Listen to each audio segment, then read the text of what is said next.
स्वतः पृथ्वीराजचे वडील मार्गदर्शक म्हणून पैलवानला सूचना देत आहेत।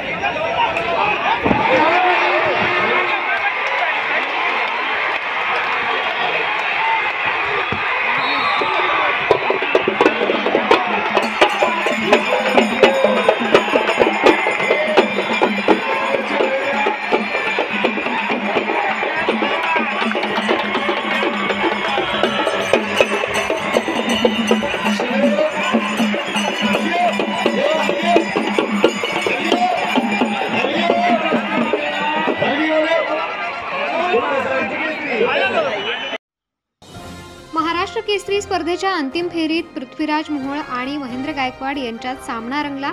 सलग दुसऱ्या वर्षी महेंद्र गायकवाड महाराष्ट्र केसरीच्या अंतिम सामन्यासाठी पात्र ठरला होता। अंतिम सामन्यात पृथ्वीराज मोहोळ हा महेंद्र गायकवाडवर भारी पडला आणि त्याने हा सामना जिंकत महाराष्ट्र केसरीचा किताब पटकावला। अहिल्यानगर येथे सुरू असलेल्या 67व्या महाराष्ट्र केसरी स्पर्धेचा निकाल लागला असून त्यामध्ये पुण्याचा पृथ्वीराज मोहोळने बाजी मारली। त्याने महेंद्र गायकवाडचा पराभव केला आणि महाराष्ट्र केसरीचा किताब पटकावला।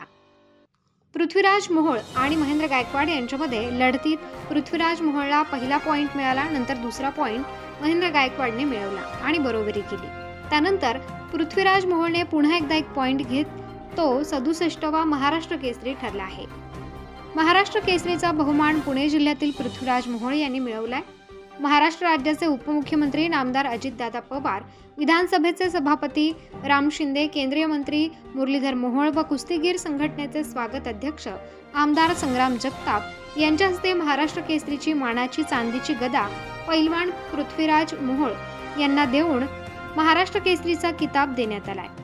या प्रसंगी जलसंपदा मंत्री नामदार राधाकृष्ण विखे पाटील, आमदार अरुणकाका जगताप, माजी खासदार सुजय विखे पाटील, अक्षय कर्डिले, महाराष्ट्र कुस्तीगीर संघटनेचे सचिव संतोष भुजबळ, उत्तर महाराष्ट्र केसरी युवराज करंजुले, उत्तर महाराष्ट्र केसरी पैलवान अनिल गुंजाळ, पैलवान मोहन गुंजाळ, दादा पांडुळे, उपमहापौर गणेश भोसले, सचिन जगताप, माजी नगरसेवक संपत बारसकर, प्रकाश भागानगरे आदींसह कुस्तीप्रेमी मोठ्या संख्येने उपस्थित होते। उत्तर महाराष्ट्र न्यूज नेटवर्कसाठी अमोल भांबरकर, अहिल्यानगर।